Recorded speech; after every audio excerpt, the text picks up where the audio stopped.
Hola, ¿qué tal? Saludos, buenos días, bienvenidos al Desmarque Live. Arrancamos un nuevo día con el análisis a toda la actualidad deportiva aquí desde la redacción del Desmarque. Son ahora mismo las 10:43 de la mañana. Hola, Alfonso Cárdenas, ¿qué Hola, tal? Muy buenos buenas. días. Bueno, tenemos que repasar todo lo sucedido, sobre todo en el día de ayer, jornada europea, jornada de previa. El otro día hablábamos de la Champions, se jugaba previa Champions martes y miércoles. Ayer fue el turno para la última ronda previa de la Europa League, los partidos de ida y un equipo español inmerso en esa lucha por entrar en la fase de grupos de la segunda competición continental, concretamente el Sevilla, que a pesar de las dificultades y a pesar de las dudas del conjunto nervionense en la República Checa, pues logra un buen resultado. Al menos enderezar y encarrilar la eliminatoria de cara al partido de vuelta y dar un pasito, ¿no?, hacia la fase de grupos. Ganó 0-1 el Sevilla con un gol de Pablo Sarabia, nuevamente Pablo Sarabia, que creo que se está convirtiendo en el nombre propio, ¿no? Por muchos motivos, en lo deportivo, sin duda, y también en cuanto a su situación particular con el club, esa disputa para la renovación de su contrato. De momento Sarabia, que no está contento con la oferta que le hace el club y no llega en un punto de encuentro para renovar. Se ha hablado del interés de muchos equipos importantes, por ejemplo el Valencia, en Pablo Sarabia, también la Real Sociedad. Pero sin duda en lo deportivo es el nombre propio de esta pretemporada, de estos primeros partidos oficiales, porque el nivel del madrileño es francamente bueno. Ayer le dio la victoria 0-1 al Sevilla en un partido, como decimos, apurado para el 11 de Pablo Machín, pero bueno, un primer paso y el Sevilla tendrá que solventarlo absolutamente todo la semana que viene en el Ramón Sánchez Pizjuán. Sí, en teoría le tiene que valer, ¿no? Este 0-1 que consiguió ayer en tierras checas. Comentabas Pablo Sarabia se ha convertido en quizá el futbolista más importante del Sevilla, en parte por méritos propios, porque al final es el único que marca en el club hispalense, menos en Liga, que marcó 3 goles Andrés Silva, pero también por demérito de sus compañeros, ¿no? Ayer vimos cómo había muchísimos futbolistas en el Sevilla que no rindieron, que no dieron la talla. Caso de Muriel, caso de Nolito, Ñañón, que tiene que recuperar todavía muchísima forma si quiere ser el defensa del Sevilla, el defensa que buscaba el Sevilla en él. Dejó muchísimas dudas sobre todo atrás y se solventó al final con los cambios de Pablo Machín, que esta vez sí acertó con los cambios, no como en la Supercopa de España, y le dio la vuelta a ese partido consiguiendo el 0-1, que en teoría le tiene que valer, ¿no?, para pasar la semana que viene en el Ramón Sánchez Pizjuán.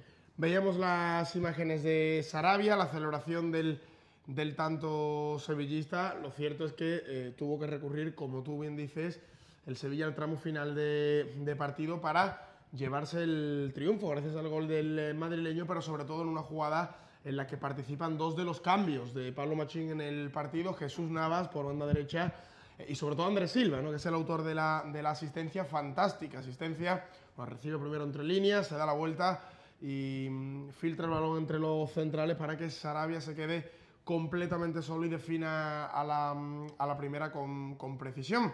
Eso le dio la victoria al Sevilla en un partido que, como decimos, creo que deja una lectura más crítica que en este caso de halagos o de elogios, porque hay mucha gente y muchos aficionados que están enfadados en cierto modo con el rendimiento del Sevilla en el partido de ayer y sobre todo enfadado con algunos nombres propios del equipo. Luego lo analizaremos a partir de la una. También veremos y escucharemos las palabras de todos los protagonistas en zona mixta que atendieron a los medios de comunicación, pero sobre todo hay varios futbolistas que quedan muy señalados en el plantel sevillista y sobre todo en el día de ayer. Creo que también hay crítica por primera vez al entrenador del Sevilla por el 11 por el que apuesta para este partido. Consideran muchos aficionados, y es una opinión que se puede pulsar a través de las redes sociales sobre todo, consideran que el 11 que puso Pablo Machín en el día de ayer no es un 11 de garantías para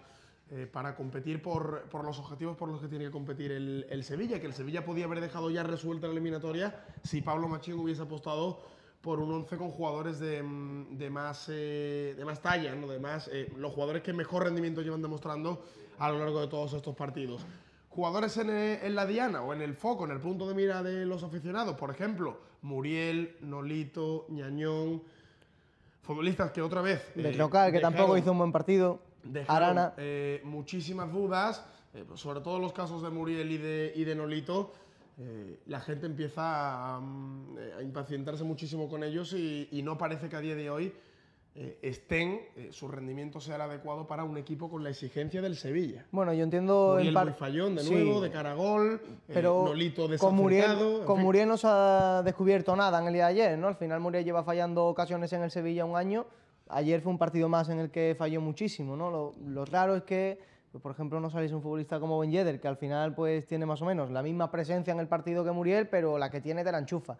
Es quizás la mayor crítica que se puede hacer en cuanto al delantero por el que apuesta ayer Pablo Machín. Después entiendo que de entrada en el 11 titular a futbolistas como Berrocal, como Ñañón, Gonalons, que dejó una buena impresión a pesar de llevar muy poco tiempo aquí, porque era el partido que tenían que jugar. El partido del Villarreal es un partido muy importante para el Sevilla, el partido en el que tiene que ir midiendo el nivel que ahora mismo tienen los teóricos suplentes. Son partidos como el de ayer. La nota negativa es que pues, no dieron ese nivel que se esperaba de ellos ante un rival que es muy inferior al Sevilla y que puso en muchísimos peligros al equipo de Pablo Machín. Bueno, también llamativo cuando se conocieron los 11 del partido, la ausencia de Wissam Ben Yedder, ¿no? Yo creo que esto definitivamente pues, abre las puertas a una salida del franco-tunecino. De hecho, creo que todo está encaminado a ello. Apostó Pablo Machín por Luis Muriel como delantero, a pesar de que Pablo Machín no hace mucho tiempo dijo que Muriel para él era más un futbolista de segunda línea, media punta, que delantero centro. Sin embargo, en la Supercopa optó por Muriel, ayer volvió a optar por Muriel. Parece claro que si no juega Andrés Silva, el delantero de Pablo Machín a día de hoy es Luis Muriel, con lo cual esto provoca que Ben Yedder esté en la rampa de salida, evidentemente, y en estos días de mercado debe concretarse si llega una buena oferta, que seguramente llegue, la marcha de Wissam Ben Yedder del Sevilla. Es otro asunto que causa polémica en el sevillismo porque los aficionados consideran que que es en cierto modo injusta la situación con Wissam Ben Yedder, con un futbolista que ha marcado tantos goles para el Sevilla en pocos años, y que prácticamente el club lo vaya a malvender, ¿no? Porque si no juega, evidentemente, el Sevilla va a tener que aceptar pues las ofertas que llegan en esta recta final de mercado. Sí, si al final Ben Yedder sale porque es que tiene por delante dos futbolistas que marcan muchísimos goles, pues entonces se puede entender, ¿no?, la marcha del franco-tunecino. Lo que es cierto es que ahora mismo Ben Yedder pues, está en la trampa de salida y el único delantero que quedaría como tal sería Andrés Silva, porque es que Muriel, sigo insistiendo, para mí no es un futbolista que pueda jugar de delantero centro. Si juega por detrás del punta, muy bien, pero si juega como futbolista más adelantado, con todo el peso del gol, ha demostrado que no rinde, pero es que no rinde no contra el Barcelona, que es complicado marcarle un gol, es que no rinde contra el Sigma Olomouc. Bueno, en fin, hay mucha actualidad en el Sevilla. A partir de la 1, como decimos, hablaremos largo y tendido de todo lo que tiene que ver con la actualidad del conjunto sevillista. En cualquier caso, la noticia positiva es que el Sevilla ganó 0-1 y que en cierto modo pues bueno, deja muy de cara el pase a la fase de grupos de la Europa League, pero bueno, tampoco deberá fiarse demasiado, ¿no? Hay que evitar los excesos de confianza en el partido de vuelta en el Ramón Sánchez Pizjuán, y el Sevilla está obligado evidentemente a resolver la eliminatoria ante su público y lograr la clasificación a la fase decisiva de la Europa League. En fin, esa es la actualidad del Sevilla, que hay una última hora. En el conjunto sevillista nos apuntan los compañeros del Desmarque Sevilla, tanto Basilio García como Ignacio Cáceres, la desvinculación de Nico Pareja. Bueno, era un secreto a voces en los últimos días. El Sevilla que no cuenta con Pareja. Veremos qué pasa también con el nombre de Dani Carrizo, que puede salir también del conjunto albionense, aunque por evidentemente se esperan ofertas. Lo que es un hecho es la desvinculación de Nico Pareja del Sevilla. El propio futbolista lo reconocía en unas declaraciones para ESPN.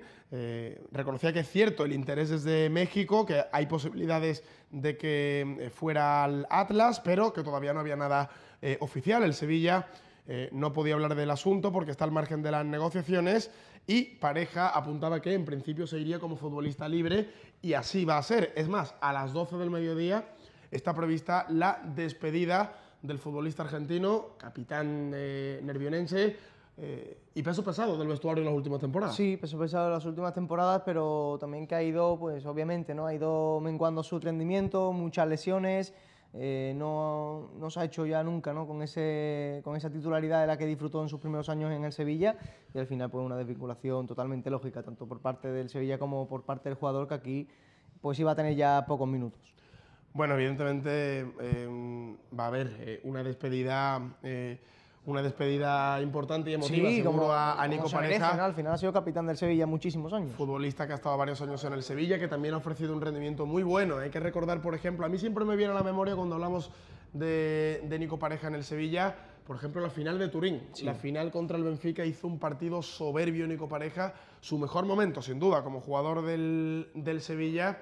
Pero es cierto que las últimas temporadas ha estado muy lastrado por las lesiones, muy castigado, su nivel físico se ha visto evidentemente también deteriorado por esos problemas físicos y bueno, le llega el momento de decir adiós, de emprender probablemente la última aventura de su carrera deportiva y el Sevilla que le va a despedir como merece, ¿no? A las 12 del mediodía, lo estamos contando aquí en directo, la última hora del Sevilla será esa despedida de Nico Pareja que esperamos ofrecerles a partir de la 1 en nuestro tercer bloque informativo del día. Nos comenta, como siempre, José Vergel. Buenos días, compañeros del Desmarque. Una pregunta, Joaquín Caparrós, que dice saber tanto de fútbol, no se da cuenta que, bueno, directamente habla de Muriel y de Nolito y que no son futbolistas válidos para este Sevilla. Lo decía antes, la opinión generalizada de la afición sevillista es muy crítica, muy contundente con estos dos futbolistas que, es cierto, y eso es una obviedad, nadie lo puede negar, a día de hoy su rendimiento está muy por debajo de lo que exige el Sevilla a nivel de objetivos deportivos en esta temporada. Así que creo que tiene un problema el Sevilla con esos dos nombres. Sí, creo que son dos futbolistas que ahora mismo para completar plantilla pues te pueden servir, pero es que no pueden tener un peso en la plantilla de jugar todas las semanas, que es lo que está haciendo ahora mismo Muriel y Nolito. Entonces entiendo las críticas, son dos futbolistas que ayer van de más a menos en el caso de Nolito y Muriel es que no termina de hacer bien el partido, entonces entiendo y es comprensible, ¿no? Todo ese malestar de la afición sevillista con respecto a estos dos jugadores. Bueno, por cierto, Francisco Vergel nos dice buenos días, me gustaría que felicitaseis a mi hermano José Vergel, que ayer fue su cumpleaños, por supuesto, cómo no. José, muchísimas felicidades, un poco atrasada, no sabíamos que ayer era tu cumpleaños, pero uno de nuestros seguidores más muchas fieles, felicidades, a claro. través del Facebook Live, por supuesto, felicitamos y le mandamos un fuerte abrazo. Tenemos que hablar del resto de partidos de la Europa League. ¿Cómo está la cosa? ¿Quiénes han dado un primer paso también, además del Sevilla, para estar en la fase de grupos de la segunda competición continental? Pues el Zenit de San Petersburgo, que venció al Molde, empezó ganando el conjunto visitante, finalmente con un gran Ciuba le dio la vuelta, ¿no? El conjunto ruso, que ya sufrió mucho en la anterior eliminatoria, tuvo que remontar un 4-1 y que ahora pues parece que encamina su clasificación. El Celtic de Glasgow empató a 1. El Rangers ganó 1-0, entonces esperemos, ¿no? Poder disfrutar de un derbi entre Celtic y Rangers en Europa League. A ver si se puede dar y pueden pasar de esta ronda. Atalanta con el Copenhague, que quizás era de los partidos más sonados. Acabó con un empate a 0. El Copenhague es un habitual en Champions, sí, por ejemplo. Sí, el Atalanta es un equipo que va hacia arriba en Italia. El Atalanta, efectivamente, es un equipo que en la última temporada fue puntero en Sí, que ha empezado la Liga muy bien, Italia. 4-1 ganando buena eliminatoria, casa. fíjate, eliminatoria de previa de Europa League. Después el Olympiacos con el Burnley, 3-1, el equipo griego que también encarrila esa clasificación a la fase de grupos de la Europa League. Y por terminar de repasar, el Besiktas empató a 1 en su visita al Partizan de Belgrado. Y por último, el Besiktas de Guti, que Guti es segundo entrenador del cuadro turco, fue futbolista también del Besiktas. Y en este caso, bueno, buen resultado porque es un empate a 1, pero a domicilio y marcando. Y por terminar, una pequeña anécdota, el Dudelange luxemburgués, que ganó 2-0 al club y puede convertirse, pues yo no sé, pero creo que en el primer equipo de Luxemburgo que disputaría esa fase de liguilla de la Europa League. Bueno, resultados más destacados en la última ronda previa a la Europa League, una competición en la que esperemos contar, ¿no?, también con el Sevilla. Ya están el Betis y el Villarreal, así que esperemos que el conjunto neerlandés también esté y tengamos esos 4 equipos en Champions y 3 en Europa League, y con las expectativas, evidentemente, por todo lo alto de llegar lo más lejos posible, como suele ser una tónica habitual en todas las temporadas, que los equipos españoles pues lleguen hasta el final, incluso que uno de ellos se alce con el título.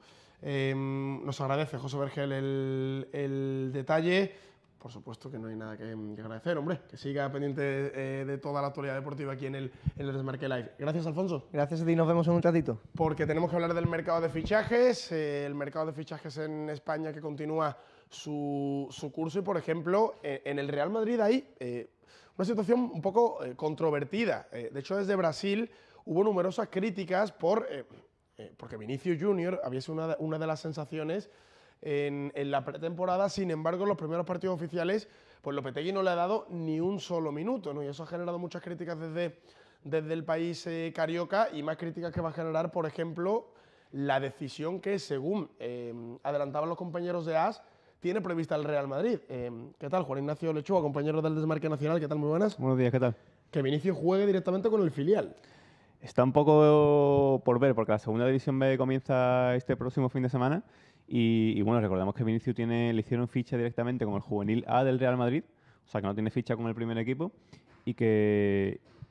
sea, en realidad es un chaval de apenas 18 años, acaba de cumplir 18 años, y evidentemente el Real Madrid tiene muchas esperanzas depositadas en él, pero insisto, tiene 18 años, tiene que ser muy cautos con él, y su debut podría ser este fin de semana con el Castilla, siempre que Lopetegui no cuente directamente con él para esta jornada de Liga. Bueno, que previsiblemente no va a contar con él. De momento no ha contado nada, ¿no? Lo que tú has comentado, no claro. ha comentado sobre todo el último partido del Real Madrid contra Getafe en casa, que a priori la situación era bastante buena para que Vinicius tuviera minutos en el Santiago Bernabéu, un 2-0 a favor, el partido más o menos controlado, y yo creo que la afición del Real Madrid en este caso también como que necesita esa ilusión que genera un fichaje, un chavalito joven que acaba de llegar y que apunta maneras. Y claro, como tampoco ha habido fichaje de renombre en el Real Madrid, pues tienen ganas de verle, pero de momento parece que habrá que esperar. Así está la situación. Por cierto, hay que hablar de otro nombre propio, futbolista también. Bueno, el Real Madrid sigue pendiente de los últimos días del mercado de fichajes, a ver si definitivamente cae la breva, ¿no?, como se suele decir coloquialmente, y logra el Real Madrid un refuerzo importante, ¿no?, que sobre todo que ilusiona a la gente, que creo que anda un poquito, no sé, nos falta de un fichaje que le llene las expectativas, ¿no?, sobre todo en un verano que ha sido especialmente duro. Pero hay que hablar de otro futbolista que a priori no cuenta para el Real Madrid y que puede salir del conjunto blanco cedido al club en el que el año pasado hizo tan buena temporada y marcó tantísimos goles, ¿no?, siendo pieza clave para el ascenso del Rayo Vallecano a Primera División. Raúl de Tomás, muy cerquita su llegada al Rayo nuevamente. Sí, por un lado decimos que en el apartado de llegadas parece que de momento está la cosa parada, en el apartado de salidas sí hay varios temas pendientes, uno de ellos el de Raúl de Tomás, como comentas, que el año pasado fue una de las referencias del Rayo en Segunda División, y que apunta a llegar de nuevo al Rayo en calidad de cedido, porque Julen Lopetegui tampoco cuenta con él. El Rayo, que además necesita fichajes, porque necesita reforzarse en varias líneas en estos últimos días de mercado. Y se supone que es cuestión de horas que se haga oficial la llegada el regreso, en este caso, de Raúl de Tomás al Rayo Vallecano. Además, también recordemos en la portería del Real Madrid, pendientes de Lunin, que por cierto tiene ofertas de Segunda División también, pendientes de Lucas Zidane, de Kiko Casilla. El Leganés, ¿no?, detrás de Lunin. Estaba el Leganés, el Elche, por ejemplo, estaba detrás de Lucas Zidane en este caso. Sí. Casilla también tiene que salir, porque con la llegada de Courtois se ha quedado sin sitio también. Son 5 porteros. Son 5 porteros lo que hay ahora mismo, o sea que tienen que salir como mínimo 2 y seguramente 3. Y posiblemente a partir de esta jornada sea Courtois el titular. Posiblemente. Yo todavía tengo serias dudas. No sé cómo va a plantear Julen Lopetegui la portería del Real Madrid. Yo creo que nadie lo sabe, de hecho. A priori Lopetegui,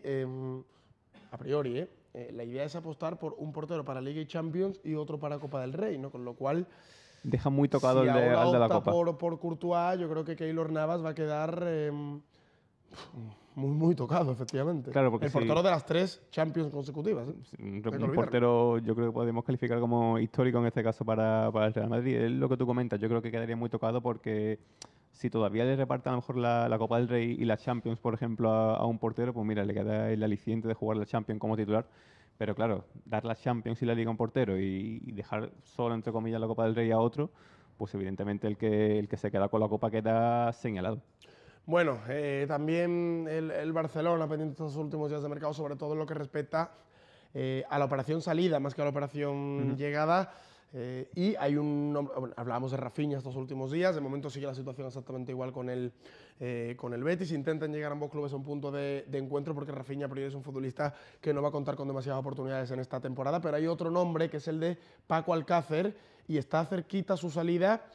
Pero en este caso no el fútbol español, sino el fútbol alemán, concretamente al Borussia Dortmund. Sí, había sonado Que es el también. que está poniendo toda la carne en el asador por el futbolista. Había sonado también su nombre para varios equipos del fútbol español, de hecho, el de Paco Alcácer. Y Valverde, que directamente no cuenta con él, parece que ha decidido quedarse con Munir como, no sé si llamarlo revulsivo, delantero suplente en ese caso, para quedarse por detrás de Luis Suárez y Messi y Dembélé y compañía, que no está nada mal. Y lo que comentas, parece cuestión de horas que se haga oficial la salida de Paco Alcácer de forma definitiva después de un paso, yo creo que un poco decepcionante por el Barça. Sin duda, porque bueno, no ha tenido muchos partidos, es cierto.